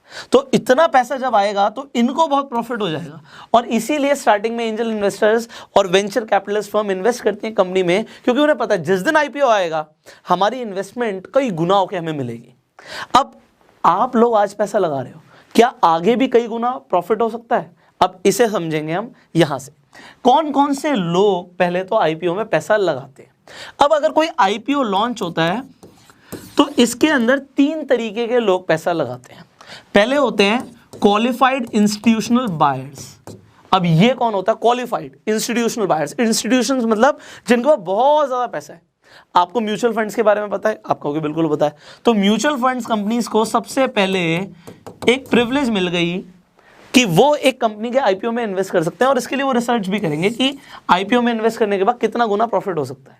इसके अलावा इंश्योरेंस आप लेते हो, अब वो इंश्योरेंस का जो आप प्रीमियम पे करते हो वो कंपनी के पास जाता है, कंपनी उस पैसे का करती क्या है, कंपनीज के पास पहले ये अपॉर्चुनिटी होती है कि वो ऐसी आईपीओज में इन्वेस्ट कर सकते हैं। इसके अलावा बहुत सारे बड़ी बड़ी कॉर्पोरेट्स भी इन्वेस्ट कर सकते हैं। इसके लिए एक प्रोविजन है, प्रोविजन क्या है कि इतना परसेंट इन लोगों के लिए रिजर्व्ड रहेगा। ये जो पहली कैटेगरी है क्वालिफाइड इंस्टीट्यूशनल बायर्स, इनके लिए अप टू 50% तक रिजर्वेशन रहता है। तो यहाँ पे भी कोटा सिस्टम चलता है।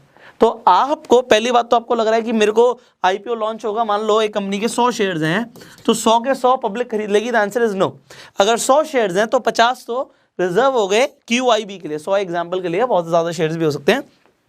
तो यहाँ पे क्वालिफाइड इंस्टीट्यूशनल बायर सबसे पहले आगे बाजी मारेंगे। तो सबसे पहले दावत पे इन्हें बुलाया जाएगा। उसके बाद किसे बुलाया जाएगा, नॉन इंस्टीट्यूशनल इन्वेस्टर्स को, NII बोलते हैं। अब ये कौन होते हैं, आपने हाई नेटवर्थ इंडिविजुअल्स के बारे में सुना होगा, HNI पीपल, जिनके पास ज्यादा पैसा है वो इन्वेस्ट कर सकते हैं। तो इनके लिए भी रिजर्वेशन है भैया, इनके लिए कोटा है 15% का, तो 15% इनके लिए रिजर्वेशन होगा। अब हाई नेटवर्थ इंडिविजुअल्स के बाद आते हैं आम लोग, जिन्हें हम बोलते हैं रिटेल इन्वेस्टर्स। अब रिटेल का मतलब क्या है, रिटेल का मतलब है जो लोग 2 लाख से कम पैसा लगाएंगे, जो लेस देन 2 लाख लगाएंगे, उन्हें हम बोलते हैं रिटेल इन्वेस्टर्स। तो आप कितना पैसा लगाना चाहते हो, अगर 2 लाख से कम है तो आप रिटेल की कैटेगरी में होगे, 2 लाख से ज्यादा आप इस कैटेगरी में होगे। तो अब आप रिटेल के अंदर आ जाओ, तो इनके लिए रिजर्वेशन क्या है, जो बचा हुआ है 35%। तो अगर एक कंपनी 100% शेयर्स निकाल रही है तो 35% ही रिटेल इन्वेस्टर्स के लिए, आपके लिए रिजर्व्ड है। अब यहां पर बात आती है, इसके बाद क्या हो सकता है। अब मान लीजिए यहाँ पे 35% रिजर्व्ड है, बट लोग आ गए बहुत ज्यादा लोग आ गए। मान लेते हैं यहाँ पे पहले 35 लोग थे और सब एक शेयर मांग रहे थे। अब यहां पर आ गए लेट्स से 70 पीपल, डबल हो गया, ज्यादा लोग आ गए। तो अब इसे बोलते हैं कि ओवर सब्सक्राइब्ड हो गया है आईपीओ, यहां पे 2x हो गया। इसी तरीके से यहां पे भी सेम चीज हो सकती है, यहां पे भी इनके लिए रिजर्वेशन है, बट मान लो 3 गुना लोग यहां पे आ गए और उन्होंने बोला कि भैया हमें ज्यादा चाहिए शेयर्स, और लोग बहुत ज्यादा है तो डिमांड बहुत ज्यादा है। तो अगर एक आईपीओ ओवर सब्सक्राइब्ड होता है 3 गुना, 5 गुना, 10 गुना, 20 गुना, तो उसे बोलते हैं कि वो आईपीओ अच्छा है, ऐसा बोलते हैं। क्योंकि जब वो लिस्ट होगा तो इतनी ज्यादा डिमांड है, तो होना क्या है, अगर इतनी ज्यादा डिमांड होगी, पहली बात तो लोगों को मिलने के चांसेस कम हो जाएंगे। अगर मान लो 2 गुना ज्यादा लोग आ गए तो भैया फिर सबको तो मिल नहीं सकता। फिर एक तरीके से कंप्यूटराइज लॉटरी चलेगी, लॉटरी बेसिस पे लोगों को अलॉट हो जाएगा शेयर्स। बट क्या एक शेयर खरीदा जा सकता है आईपीओ में, द आंसर इज नो। इसे भी आप समझिए, आपको मैं सब कुछ समझाना चाहता हूं। आप मान लीजिए एक आईपीओ लिस्ट हो रहा है किसी कंपनी का, और वो आईपीओ लिस्ट हो रहा है 100 रुपए पे, 100 रुपए का शेयर है, ये शेयर प्राइस है, इशू प्राइस बोलते हैं इसे। तो यहां पे इशू हो रहा है 100 रुपए पे। अब क्या आप 100 रुपए का शेयर खरीद सकते हो, द आंसर इज नो। वहां पे आपको बोला जाएगा कि भैया आपको लॉट में खरीदना पड़ेगा, एक लॉट खरीदना पड़ेगा। अब आप पूछोगे कि लॉट कितने का है, तो वो आपको बताएंगे उस टाइम पे कि भैया 140 शेयर्स का एक लॉट है। इसका मतलब है कि अगर आप खरीदना चाहते हो तो आपको 14,000 रुपए इन्वेस्ट करने पड़ेंगे, अगर आप आईपीओ में भागीदारी चाहते हो। सवाल आता है कि भैया हम 14,000 रुपए क्यों लगाएं, ये 14,000 रुपए अगर हमने आईपीओ में लगा दिया, हमारा पैसा डूब गया तो। Good question. अब यहाँ पे मैं आपको बताऊंगा, कुछ बहुत इंटरेस्टिंग चीज बताऊंगा आपको। ज्यादातर लोग 2 वजह से, जो रिटेलर्स होते हैं खासकर, वो इन्वेस्ट करते हैं। एक तो होता है स्पेक्यूलेशन, इसके ऊपर हम आगे बात करेंगे, और एक होता है इन्वेस्टमेंट। अब स्पेक्यूलेशन क्या होता है, अगर आपने आईपीओ में इन्वेस्ट किया, मान लेते हैं एक कंपनी का आईपीओ आ रहा है 16 तारीख को, 16 को आईपीओ आ रहा है एग्जाम्पल, और आपने उसमें 14,000 रुपए लगा दिए 16 तारीख को। आपको शेयर मिलेगा या नहीं मिलेगा ये आपको पता लग जाएगा बड़ी जल्दी, 2-4-5 दिन में पता लग जाएगा। 10 दिन का टाइम पीरियड ले लेते हैं, 26 तारीख तक वो आईपीओ लिस्ट हो जाएगा। अब जब वो शेयर लिस्ट होगा तो कंपनी स्टार्टिंग में इशू प्राइस 100 रुपए का मांग रही थी, बट जब वो लिस्ट होगा कहां पे, बीएससी पे, एनएससी पे, तो हो सकता है वो 200 रुपए का लिस्ट हो जाए। तो अगर आपने 14,000 का लॉट खरीदा तो वो कुछ ही दिनों में, 10 दिनों में, 15 दिनों में कितने का हो जाएगा, आपका सीधा सीधा ये 28,000 का हो जाएगा, अगर वो लिस्ट हुआ 200 रुपए का। और ऐसा जनरली होता है। अच्छी कंपनीज जो आईपीओ लेकर आती हैं, जब वो इश्यू करती हैं प्राइस, उससे कई ज्यादा पैसा लोगों को मिल जाता है जब वो उसमें इन्वेस्ट कर देते हैं, जब वो लिस्ट हो जाता है। तो जो स्पेक्यूलेटर्स होते हैं वो यहाँ पे प्रॉफिट बुक करते हैं फटाफट। मान लो यहाँ पे 3 गुना पैसा हो गया या 5 गुना पैसा हो गया, होता है।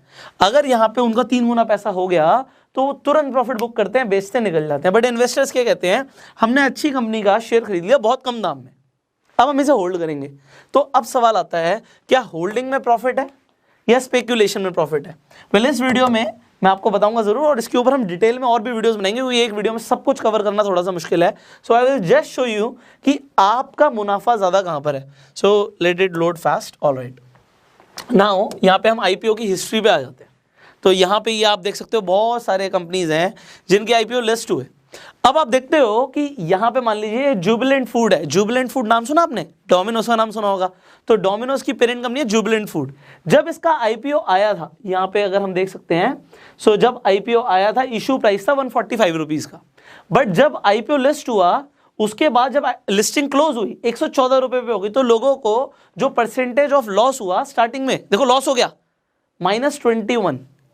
बट उसके बाद आज की डेट में अगर करंट गेन्स देखें तो वो 145 का जो इश्यू शेयर था वो आज 3000 रुपए से ऊपर का, 3100 रुपए से ऊपर का है, और 2000% से ज्यादा लोगों को फायदा हुआ अच्छी कंपनी में इन्वेस्ट करने से। तो अब लोगों का सवाल होता है, क्या डायरेक्टली पैसा डबल हो जाएगा? अच्छी कंपनीज में भी जरूरी नहीं है कि एकदम से पैसा डबल हो जाए, क्योंकि लोग प्रॉफिट बुक करते हैं, स्पेक्यूलेटर्स प्रॉफिट बुक करते हैं, एंड प्रॉफिट बुकिंग की वजह से जरूरी नहीं है कि एकदम से प्रॉफिट ही हो। बट अब क्या एकदम से भी प्रॉफिट होता है? मैं आपको यहाँ पे लिस्टिंग गेन्स दिखा देता हूं। तो अब मान लीजिए यहाँ पे बिरला पैसिफिक है कंपनी, उसका 10 रुपए का यहाँ पे इशू प्राइस था, बट जब वो लिस्टिंग क्लोज हुई तो 25 रुपए का हो गया वो शेयर। तो पैसा तकरीबन 2.5 गुना हो गया। यहाँ पे आपको दिख रहा है 153% की रिटर्न आ गई।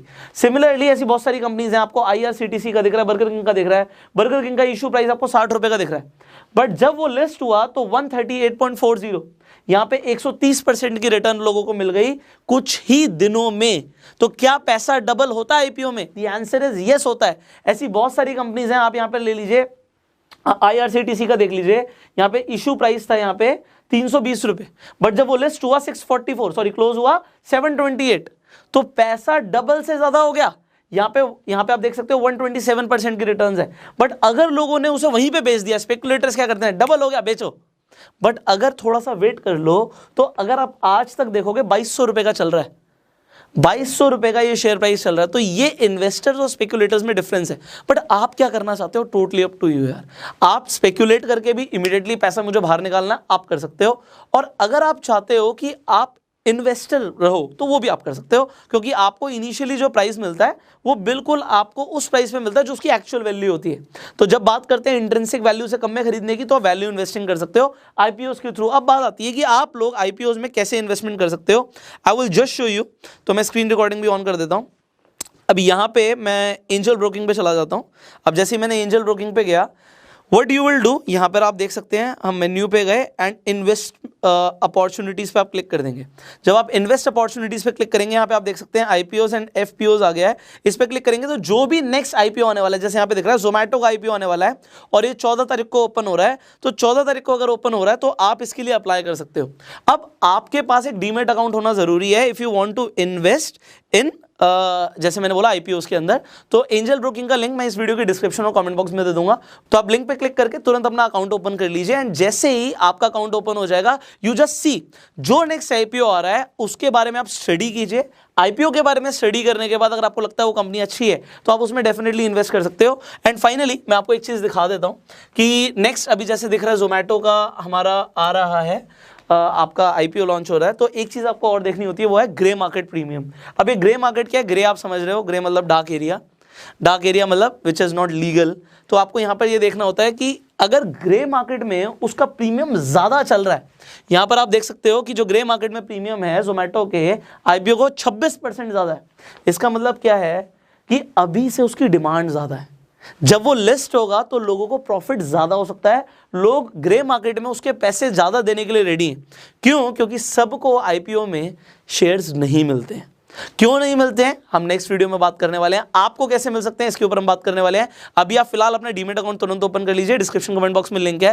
एंड ये वीडियो अगर आपको अच्छी लगी, अपना प्यार देने के लिए जल्दी से इस वीडियो को लाइक कर दीजिए, शेयर कीजिए, जिससे लोगों को भी आईपीओ के बारे में पूरी अंडरस्टैंडिंग मिल जाए।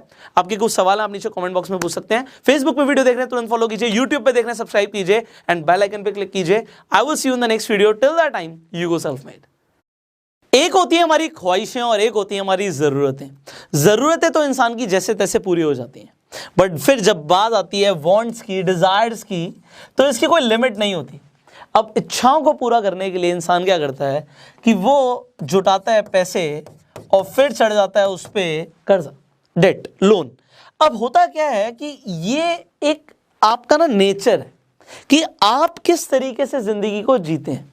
आज का टॉपिक है हमारा कि आप एक कर्ज मुक्त जिंदगी कैसे जिएंगे। अगर आपको डेट फ्री लाइफ चाहिए तो वो आपको कैसे मिलेगी।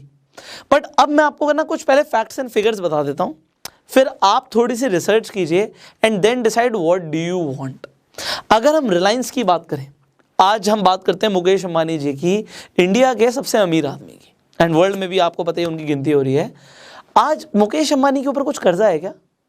कितना है जरा गूगल कीजिएगा और नीचे कमेंट में बताइएगा, आपके होश उड़ जाएंगे। अब मैं मुकेश अंबानी जी की बात नहीं करूंगा, हो सकता है आपको बड़ा अनरियलिस्टिक लगे, आपको लगे यार आप हमें मुकेश अंबानी जी से कैसे कंपेयर कर सकते हो। मैं आपको एक एग्जांपल और देता हूं, उसे समझिएगा।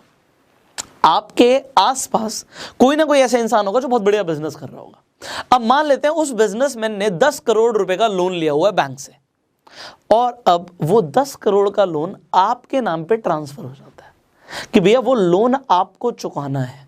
तो आपको कैसा लगेगा? आप कहोगे सर हम तो पागल हो जाएंगे, नींद नहीं आएगी रात को। 10 करोड़ रुपए का लोन, उसकी किस्त कितनी ज्यादा होगी सर? 10-10 लाख रुपए महीने की अगर किस्त होगी तो हम कहां से लाएंगे इतना पैसा, हम नहीं दे पाएंगे। आपको बड़ा लग रहा है? गुड, अभी रुक जाते हैं, एक और एग्जाम्पल लेता हूं। आपके आस पड़ोस में कोई एक बच्चा है जो स्कूल में पढ़ता है, उसने अपनी गर्लफ्रेंड को खुश करने के लिए अपने दोस्त से 500 रुपए उधार लिए, लोन लिया है 500 रुपए का, और 500 रुपए से अपनी गर्लफ्रेंड को कुछ ट्रीट दे दी, कुछ गिफ्ट लेके दे दिया। अब वो 500 रुपए का कर्जा अगर आपके ऊपर शिफ्ट हो जाए तो आपको क्या लगेगा? आपको क्या, हाँ सर 500 रुपए तो है, हम चुका देंगे, देख लेंगे। यस। अब अगर आप इस एग्जाम्पल को समझ चुके हैं तो मैं आगे बढ़ता हूं। कुछ ऐसे लोग होते हैं जिनके ऊपर हजारों करोड़ रुपए का कर्जा होता है, कुछ ऐसे लोग होते हैं जिनके ऊपर 5-10 करोड़ रुपए का कर्जा होता है, कुछ ऐसे लोग भी होंगे जिनके ऊपर 5-10 लाख का कर्जा होगा, और कुछ ऐसे भी लोग होंगे जिनके ऊपर 500 रुपए का भी कर्जा होगा। और इंडिया के अंदर कुछ ऐसे भी लोग हैं, ऐसे लोग जो डेली वेजेस कमाते हैं, रिक्शा चलाते हैं या कुछ मोट कचौड़ी वगैरह बेचते हैं, 100-100 रुपए के भी कर्जे होते हैं लोगों पे, 100-100 रुपए के भी कर्जे। अब आपको लग रहा होगा 100 रुपए का सर कोई कर्जा होता है तो हम ऐसे ही दे देंगे, आप दे दोगे। अब इसका मतलब ये था, ये जो कर्जा है ना, ये टोटल इनकम डिपेंडेंट है। अगर आप इस इंस्ट्रूमेंट को समझते हो, ये इनकम डिपेंडेंट है। आज मैं आपको एक कहावत बोलता हूँ, ये मेरे को बचपन में समझ आई थी और अभी तक मैं इससे रिलेट कर सकता हूँ, आपको बड़ी अच्छी लगेगी।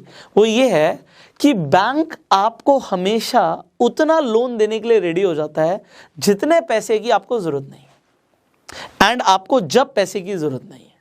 इसका मतलब है बैंक हमेशा आपको लोन देने के लिए तैयार है जब आपको पैसे की जरूरत नहीं है, और उतने पैसे देगा वो आपको जितने की आपको जरूरत नहीं है। जितने की जरूरत होगी उससे हमेशा कम ही देता है, एंड जब आपको बहुत ज्यादा जरूरत होगी तब बैंक हाथ खड़े कर लेता है, तब नहीं देता। तो जब जरूरत नहीं है, मतलब जब आपके पास पैसा होता है ऑलरेडी, तब बैंक आपको पैसा देने के लिए रेडी होता है। इसीलिए जो बड़े बिजनेसमैन हैं जिनके पास पैसा होता है, उनको बैंक और ज्यादा रेडी होता है, हमसे पैसा ले लो, क्योंकि उस बंदे की रीपेइंग कैपेसिटी बहुत ज्यादा होती है। और जो बंदा बिल्कुल ही भी जमीन पर है, उसे बैंक लोन नहीं देता।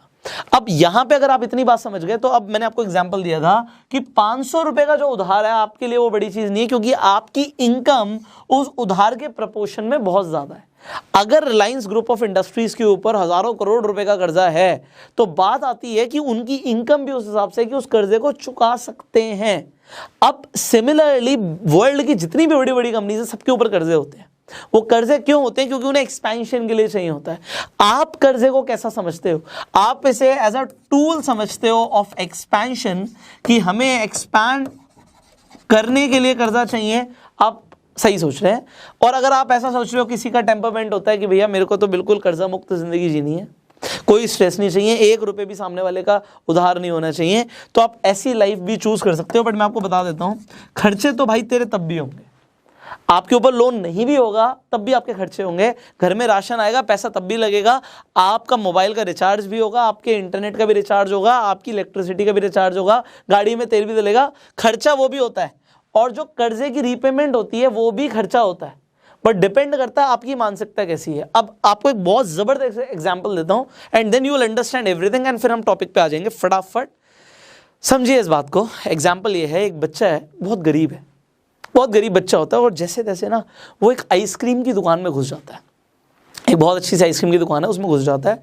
अब वहाँ पे एक अमीर इंसान अपने बच्चे को आइसक्रीम दिला रहा होता है, तो वो उस मासूम बच्चे की तरफ देखता है जो गरीब इंसान का बच्चा होता है, तो वो देखता है कि वो आइसक्रीम को देख रहा है और उसे दिखता है कि यार उसके कपड़े वपड़े फटे हुए हैं, वो खरीद तो सकता नहीं है। तो जो अमीर इंसान होता है वो अपने बच्चे को जहाँ पे आइसक्रीम दिला रहा होता है, उस गरीब इंसान के बच्चे को भी वो एक बहुत बढ़िया वाली आइसक्रीम खरीद के देता है।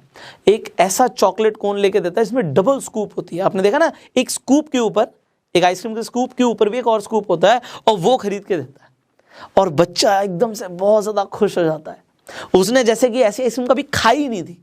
अब उसे उस अमीर इंसान ने आइसक्रीम दिला दी, उस अमीर इंसान को भी अंदर से बहुत अच्छा लगता है कि मैंने उस बच्चे की हेल्प करी है, क्योंकि उसके लिए कोई बड़ी बात नहीं थी आइसक्रीम दिलाना। बट अब क्या होता है, जैसे ही वो बच्चा उस आइसक्रीम को चाटता है, जीभ बाहर निकालता है, उससे जो आप देखते हैं वो जो स्कूप होता है वो गिर जाता है, और एक नहीं गिरता, दोनों स्कूप साथ में गिर जाते हैं। अब जब ज़मीन पर स्कूप गिर जाते हैं तो बच्चे का रोने जैसा चेहरा हो जाता है, उसने अभी तक आइसक्रीम खाई नहीं थी, उसकी आइसक्रीम गिर गई। अब वो क्या होता है, बच्चे की ना आंखों में चमक आ जाती है, उसे लगता है उस अमीर इंसान ने जिसने पहले आइसक्रीम दिलाई थी अब वो दोबारा दिला देगा, और वो इशारा करता है इस बार उस आइसक्रीम पे जिसमें लगे होते हैं 3 स्कूप, एक के ऊपर एक के ऊपर एक। तो अब आपको क्या लगता है, वो अमीर इंसान उसे वो ट्रिपल स्कूप दिलाएगा? The answer is no. इस बार तो वो डबल भी नहीं दिलाएगा, क्योंकि वो क्या देखेगा, जब इससे पहले डबल नहीं संभली तो मैं इसे ट्रिपल कैसे दिला दूं, और डबल भी अब क्यों दूं, क्योंकि उससे वो भी नहीं संभली। अब वो जो अमीर इंसान है ना, वो है ऊपर वाला, वो ऊपर वाला जो गॉड है, वो बिल्कुल आपको अपने बच्चे की तरह रखता है, आपको एक बार अपॉर्चुनिटी जरूर देता है।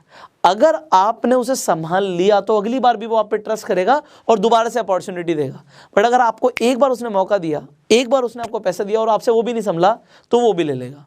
अब आप समझिए, अब मैं आपको एक जो रियलिस्टिक बात समझाना चाहता हूं। आज मैं आपको 500 करोड़ रुपए दे देता हूं, आपके पास 500 करोड़ आ गए फॉर एग्जांपल मान लीजिए, और मैं आपको बोलता हूं कि 5 साल में आप मुझे इसे 1000 करोड़ करके दे दो। अब आप क्या करोगे? अब आप बोलोगे सर 500 करोड़ को यहाँ पे 100 करोड़ लिख दिया, 1000 करोड़ करके देना है, क्या करेंगे हम? सर कोई ना कोई बिजनेस करना पड़ेगा, सर रियल एस्टेट में इन्वेस्ट करना पड़ेगा। The answer is you do not no. अगर आपको भी नहीं आता तो आपको कभी भी इतना पैसा नहीं मिलेगा। अगर आपको इसे 500 को 1000 नहीं करना था, आपको नहीं मिलेगा। बट अगर आप मुझे कहते हो, कन्विंस कर लेते हो कि सर आप 500 करोड़ दो तो सही, हम 1000 करोड़ करेंगे, तो मैं आपको बोलूंगा कि मैं आपको अभी 500 रुपये दे रहा हूं, और इस 500 रुपये को आप 1000 रुपये करके दो। अपना पैसा मत देना, अपनी जेब से मत देना, इससे इन्वेस्ट करो, इससे बिजनेस करो, इस 500 रुपये से जो मर्जी करो, बट इस 500 को आप 1000 करके दो। जब आप इस 500 को 1000 करना सीख लोगे ना, तो आप 500 करोड़ को भी 1000 करोड़ करना सीख लोगे। बट लोग इसे कैसे मल्टीप्लाई करते हैं, और जब आप इसे एक बार कर दोगे तो मैं आपको इसके बाद भी कुछ ट्रायल एंड एरर्स के लिए आपको ये मल्टीपल टाइम्स करने के लिए बोलूंगा कि आपने एक बार कहां पे इन्वेस्टमेंट करी जहां से 500 से 1000 हुआ, या आपने बिजनेस किया है, क्या किया, उसे आप एक बार रिपीट करके देखो कि ये बार बार हो रहा है। अगर बार बार हो रहा है तो भैया आप बिजनेसमैन बन गए, आप इन्वेस्टर बन गए। आप जब 500 से 1000 कर सकते हो तो आप 500 करोड़ से 1000 करोड़ भी कर सकते हो। और लोग जो बिजनेस करते हैं वो इसीलिए लोन लेते हैं। बट अब बात आती है, जब आप लोन लेते हो तो आप एज अ आम आदमी किस लिए लोन लेते हो? Good question. आप लेते हो जी अपने पर्सनल एक्सपेंसेस के लिए। आपको पता है आम आदमी पर्सनल लोन बहुत ज्यादा लेता है। अब ये पर्सनल लोन का कंसेप्ट मुझे नहीं समझ आता। पर्सनल लोन आपको बहुत ज़्यादा ब्याज पे मिलता है, और ये आपने क्यों लिया था? क्योंकि आपकी इच्छाएं बहुत ज़्यादा थी। अभी तक मैंने आपको जितने एग्जाम्पल्स दिए थे ना, वो सारे एग्जाम्पल इसलिए थे कि आप कोई ऐसी जगह इन्वेस्ट करो जहां से आपको पैसा मल्टीप्लाई होके मिले। चाहे वो बिजनेस में करो, चाहे ऐसी जगह पे इन्वेस्ट करो जहां पे एसेट्स में आप इन्वेस्ट कर रहे हो, एसेट्स आपको बढ़कर रिटर्न्स देंगे। बट अगर आप अपनी इच्छाओं पे खर्चा कर रहे हो, आपको 500 करोड़ मिला और आपने कहा यार अब तो मैं जो चाहे वो गाड़ी खरीद सकता हूं, मैं तो जी रोल्स रॉयस भी ले आऊंगा, फरारी भी ले आऊंगा, हर दिन एक नई गाड़ी चलाऊंगा, मैं तो जी वर्ल्ड टूर पे जाऊंगा। भैया तू सारे पैसे खर्च कर देगा, और सारे पैसे खर्च हो गए तो आपको पता है पैसा कौन कमा रहा है? जो वो सारी चीज़ों को बेच रहा है। आपको वर्ल्ड टूर जिसने बेचा, जिसने गाड़ी बेची, जिसने घर बेचा। तो जो इंसान बिजनेस कर रहा है वो तुमसे सारे पैसे ले लेगा। और इसीलिए ये एक थॉट एक्सपेरिमेंट है, जरा इसके बारे में सोचेगा। लोग इक्वालिटी की बहुत ज़्यादा बातें करते हैं और सब गरीब लोग ही बातें करते हैं। अमीर लोग इक्वालिटी की बातें नहीं करते, गरीब लोग बहुत ज़्यादा इक्वालिटी की बातें करते हैं कि भैया सबके पास बराबर पैसा होना चाहिए।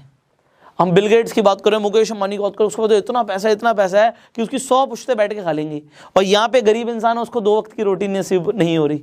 बट होता क्या, जब उस गरीब इंसान के पास पैसे आते हैं ना, वो इन सबको उड़ा देता है। और जो बिजनेसमैन होता है ना, वो मेहनत करके इस पैसे को मल्टीप्लाई करता है। अगर आप मार्क ज़करबर्ग की बात करते हो, जेफ बीजोस की बात करते हो, तो भैया इनके बाप दादाओं के पास पैसा नहीं था, इन्होंने कमाया है। तो हम कैपिटलिस्ट सोसाइटी में रहते हैं, और यहाँ पे कैपिटलिज्म में अच्छा फायदा आपके लिए है कि आप अगर चाहो तो अपने माइंडसेट को रिवायर करके अमीर बन सकते हो, अगर आप चाहो तो। So now it is totally up to you कि आप पैसा लगा रहे हो तो कहाँ लगा रहे हो। अगर आप कर्जा लेते हो तो आप किस चीज के लिए कर्जा लेते हो? मेरा काम है आपको एक राइट डायरेक्शन देना, मेरा काम है आपको बताना कर्जा गलत नहीं है, ये एक इंस्ट्रूमेंट है, ये एक टूल है। अगर आप इसे सही तरीके से यूज करते हो तो आपके फेवर में जाएगा, और अगर आपको पैसे को संभालना नहीं आता तो आपके अगेंस्ट में जाएगा। कभी आपने लक्ष्मी जी की तस्वीर देखी है विष्णु जी के साथ? तो आपने देखा होगा जो विष्णु भगवान है वो शेषनाग पे लेटे रहते हैं और लक्ष्मी माता उनके पैर दबाती रहती हैं। कितने काम फिगर लगती है ना। बिल्कुल विष्णु भगवान जी रिलैक्स्ड हैं, काम है, आराम से। उनके अंदर कोई एक्साइटमेंट नहीं है किसी चीज़ का कि मुझे कुछ अभी फटाफट करना है। इसका मतलब क्या है? आप देखते बहुत कुछ हो और सीखते नहीं हो। तो मैं बड़ा आपको एक अच्छा रियलिस्टिक एग्जांपल दे रहा हूँ। वॉरेन बफे भी यही बात बोलते हैं, और जो मुझे विष्णु भगवान और लक्ष्मी माता में साथ में देखा कि जब आपको जल्दी नहीं होती, आप अपनी इच्छाओं को कंट्रोल कर लेते हो, तो आपके पास लक्ष्मी माता रहती हैं। वॉरेन बफे भी यही बात बोलते हैं कि अगर आप इन्वेस्टमेंट करते हो, तो इनफैक्ट अगर आप स्टॉक मार्केट में भी इन्वेस्टमेंट करते हो, तो स्टॉक मार्केट एक टूल है इम्पेशेंट लोगों से पैसा लेने का और पेशेंट लोगों को देने का, जिसमें सब्र है, जिसमें कंपाउंडिंग की पावर को समझने की ताकत आ चुकी है। समझने के लिए भी ताकत चाहिए, उसे अप्लाई करने के लिए भी एनर्जी चाहिए। तो जो इंसान पेशेंट है, जिसमें सब्र है, और जो पैसे को फालतू में एक्सपेंड नहीं करना चाहता, उसके पास तो आपको हमेशा लक्ष्मी मिलेगी। और ऐसे बहुत सारे लोग हैं जिनके पास लक्ष्मी आती है और ऐसे ऐसे करके खर्च करते हैं और वो दोबारा से गरीब हो जाते हैं। बहुत सारे ऐसे लोग हैं इनकी लॉटरी निकलती है। बहुत सारे ऐसे लोग हैं जो कौन बनेगा करोड़पति में गए, और ऐसे बहुत से लोग हैं जिन्होंने इंडिया में ढाबे चलाए, उनके पास फंडिंग आई और उसके बाद वो सारा पैसा चला गया। क्यों चला गया? क्योंकि माइंडसेट पुअर था। ये माइंडसेट जिसका अमीर होता है ना, वो बिना फंडिंग लिए, बिना लोन लिए भी आगे बढ़ जाता है। एंड लोन की डेफिनेटली जरूरत पड़ती है कैपिटल रेज करने के लिए, तो हम उसके ऊपर बात कर चुके हैं। एंड कैपिटल रेज करने के बहुत सारे तरीके हैं, and there is so much to teach you. See, एक दिन में सब कुछ नहीं हो सकता, तो इसीलिए आप बने रहिए।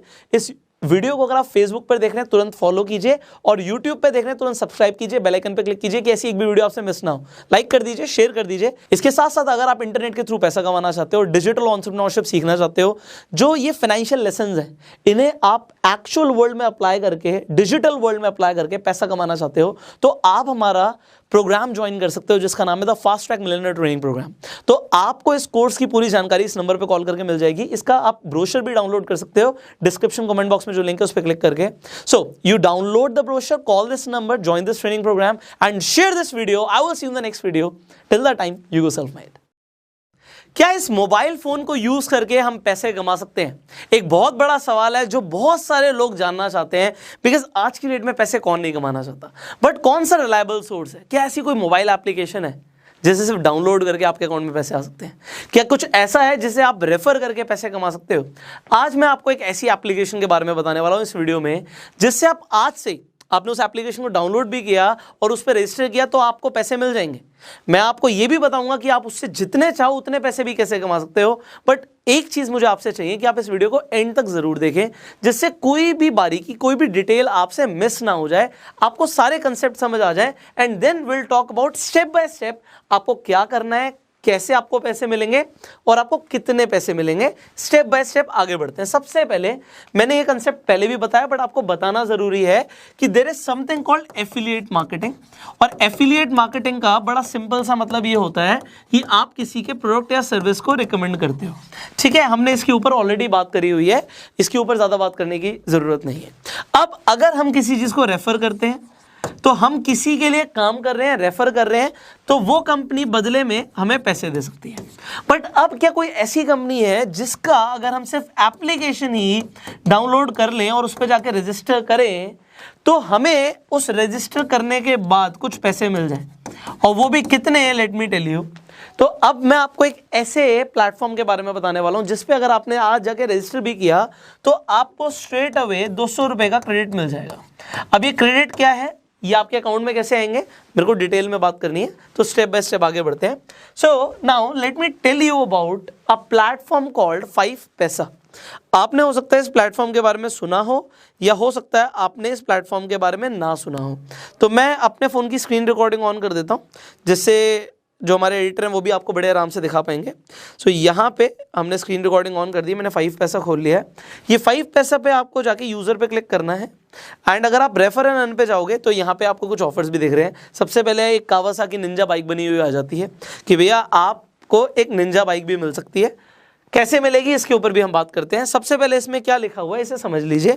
इसमें ये लिखा हुआ है कि अगर आप रेफर करोगे तो आपको कितने पैसे मिलेंगे वो पढ़ लीजिए। यहाँ पे लिखा हुआ है कि अगर आप पहले पर्सन को, किसी एक इंसान को रेफर करते हो तो आपको 500 रुपये मिलते हैं और ये आपके डायरेक्टली अकाउंट में आ सकते हैं अगर आप रेफर करते हो। अब रेफर करने से पहले जो हमारा स्टेप है वो स्टेप ये है कि भैया रेफर तो चलो हम कर लेंगे, बट अगर हम सिर्फ खुद जाके रजिस्टर करते हैं तो सर आपने बोला कि 200 क्रेडिट्स मिलेंगे। अब ये क्रेडिट क्या है, देखो कंपनी क्या करती है पहले इसे समझ लेते हैं और फिर मैं आपको इन सब के बारे में बता देता हूँ। 5 पैसा एक ऐसा प्लेटफॉर्म है जिस पे जाके आप शेयर्स खरीद सकते हो, आप ट्रेडिंग कर सकते हो। मतलब आपको अगर स्टॉक मार्केट में इन्वेस्टमेंट करना है तो 5 पैसा एक प्लेटफॉर्म है। अब यहाँ पे जाके क्या रजिस्टर करने वाले हो, आप अपना डीमेट अकाउंट खुलवाने वाले हैं।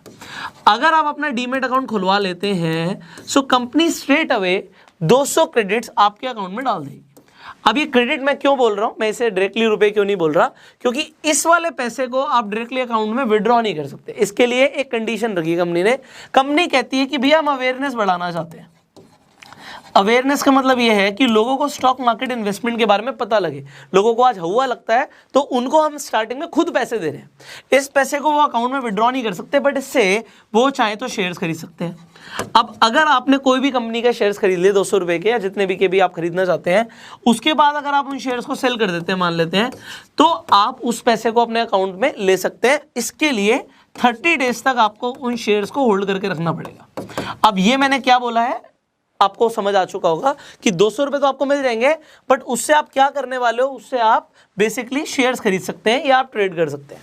अब यहां पे अगर आपको ये समझ आ गया, इसके बाद क्या है, इसके बाद ये है कि अगर आपने रजिस्टर करने के बाद, जैसे हम अभी रेफर एंड अर्न सेक्शन में गए थे, अगर आप भी अपने रेफर एंड अर्न सेक्शन में जाते हैं तो just refer and earn section में जाके व्हाट यू विल सी कि यहाँ पे क्लियरली लिखा हुआ है कि यहाँ पे अपना लिंक आप कॉपी कीजिए, किसी को व्हाट्सएप पे, फेसबुक पे, टेलीग्राम पे अगर आपको भेजना आप भेज दीजिए, and then what will happen, वो लिंक आप जैसे ही शेयर कर देंगे, जो भी आपके लिंक से अकाउंट ओपन करेगा आपको 500 रुपये मिलेंगे जो आप डायरेक्टली अपने अकाउंट में विड्रॉ कर सकते हो, ये आपके अकाउंट में आएंगे। प्लस अगर वो इंसान ट्रेड करेगा तो 250 रुपये और, तो तकरीबन 750 रुपये आपको एक रेफर करने को मिलेगा। क्या ये हर इंसान जितनी बार भी रेफर करेगा उतनी बार मिलेगा? The answer is no. आपको क्या मिलने वाला है इसे समझ लेते हैं। इसके बाद ये फर्स्ट पर्सन के लिए था। इसके बाद जितने भी लोग, मान लीजिए आपके पास व्हाट्सएप पे 300 लोग हैं और आपने 300 लोगों को लिंक भेज दिया, उसमें से 100 लोगों ने भी अकाउंट खोला, तो पहले का तो 750 रुपये आ गया आपको। उसके बाद जितने भी लोग अकाउंट खोलेंगे आपको 250 रुपये ये अकाउंट में आएगा। ये आपको 250 रुपये लगातार हर इंसान के मिलते रहेंगे। प्लस आपको कंपनी कुछ एडिशनल बेनिफिट्स भी दे रही है, वो जब आप डाउनलोड कर लेंगे, ऐप को रजिस्टर कर लेंगे, then you will get to know about everything, आपको सारी डिटेल्स पता लग जाएंगी। अब आपने जैसे एक ऑफर देखा कि एक कावासाकी निंजा गाड़ी दे रही है, ये ऑफर्स हर महीने आते हैं। पिछले महीने इनका ऑफर था कि गोल्ड कॉइन दे रहे थे, कॉइन का 50 ग्राम का एक बिस्किट बोलते हैं, तो 50 ग्राम का कंपनी ने बिस्किट दिया है। इस बार कंपनी क्या कह रही है, अगर कोई अच्छा परफॉर्म करता है तो हम उसे अपनी तरफ से कावासाकी निंजा बाइक दे रहे हैं। तो उसकी डिटेल्स आपको कैसे मिलेंगी, जब आप रजिस्टर कर लेंगे। अब रजिस्टर करने के लिए क्या करना होगा, इस वीडियो के डिस्क्रिप्शन और कमेंट बॉक्स में 5 पैसे का लिंक है, आप लिंक पे जाइए। बहुत आसान है रजिस्टर करना, सिंपल प्रोसेस है अपना। अगर आपके पास आधार कार्ड है, पैन कार्ड है, तो आप बहुत आसानी से रजिस्टर कर सकते हैं। जैसे ही आपका डीमेट अकाउंट खुल जाएगा, और आप कितने भी लोगों का डीमेट अकाउंट खुलवा सकते हैं, सबको 200 रुपये तो मिलेंगे। उसके बाद जब आप रेफर करेंगे, रेफर करने पे आपको 500 प्लस 250 750 रुपये, और सब्सिक्वेंट रेफरल्स पे आपको 250 रुपये आपके अकाउंट में मिलते रहेंगे। अब यहाँ पे सबसे बड़ी बात, अकाउंट ओपनिंग 100% फ्री है। दूसरी चीज़, कोई भी डीमेट अकाउंट ओपनिंग कंपनी, जो भी एक ब्रोकरेज कंपनी होती है, कोई भी ब्रोकर आपके अकाउंट से पैसे किसी भी तरीके के डिडक्ट नहीं कर सकता। तो ये अफवाह है कि भैया अगर हम अकाउंट खोल लेंगे तो हमारे कोई चार्ज लग जाएंगे, ऐसा कुछ नहीं है। अगर लगेंगे तो अकाउंट में लगते हैं, और अगर आप उसे यूज़ नहीं करते तो कोई भी ब्रोकर आपके अकाउंट से कुछ भी डिडक्ट नहीं कर सकता। सो आपका पैसा 100% सेफ है, और ये पैसा आपके अकाउंट में मिलेगा। हज़ारों लोगों ने ऑलरेडी, हमने पहले वीडियोस बनाई हुई हैं रेफर एंड अर्न पे, लोगों ने ऑलरेडी पैसे कमाए हुए हैं। एंड अलग अलग प्लेटफॉर्म्स के बारे में, जो भी प्लेटफॉर्म आपके लिए अच्छा होता है उसके बारे में हम आपको बताते रहते हैं। तो अगर आगे भी कोई कंपनी का ऑफर आएगा जो मुझे लगेगा आपको बताना जरूरी है, so will tell you about that. So right now what you are required to do, simply आप इस वीडियो के डिस्क्रिप्शन कमेंट बॉक्स में जाकर जो लिंक देख रहे हैं उस पर क्लिक कीजिए, रजिस्टर कीजिए। रजिस्टर करने में आपको 200 क्रेडिट्स मिल जाएंगे, कितने भी लोग रजिस्टर कर सकते हैं, एंड आप कितने भी लोगों को रेफर कर सकते हैं, you will earn money. Kawasaki तो आपको पता ही है, कंपनी का ऑफर है, तो इस महीने कावासाकी मिल रही है, अगले महीने कुछ और भी मिल सकता है। So it is totally up to you. And ये जो बिजनेस मॉडल मैं आपको बता रहा हूं, ये completely zero investment business model है।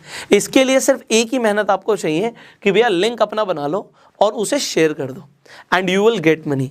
अब इससे आसान कौन सा बिजनेस हो सकता है मुझे नहीं पता, अगर आपको पता है तो आप नीचे कमेंट्स में बता सकते हो। फाइनली अगर आपको वीडियो अच्छी लगी जल्दी से लाइक कर दीजिए, शेयर जरूर कीजिए, क्योंकि बहुत सारे लोग हैं जो पैसा कमाना चाहते हैं बट उन्हें ये नहीं पता कि कैसे हम कमाएंगे, वो भी घर पे बैठे बैठे मोबाइल फोन से, सिर्फ इंटरनेट के माध्यम से, और वो भी बिना इन्वेस्टमेंट के। तो इस वीडियो का जब आप शेयर करेंगे तो लोगों को बहुत फायदा होने वाला है। फाइनली अगर आप इस वीडियो को फेसबुक पर देख रहे हैं, फॉलो कीजिए, यूट्यूब पर देख रहे हैं, सब्सक्राइब कीजिए, बेल आइकन पर क्लिक कीजिए कि ऐसी एक भी पावरफुल वीडियो आप मिस ना करें। आई will see you in the next video. Till that time, you go self-made.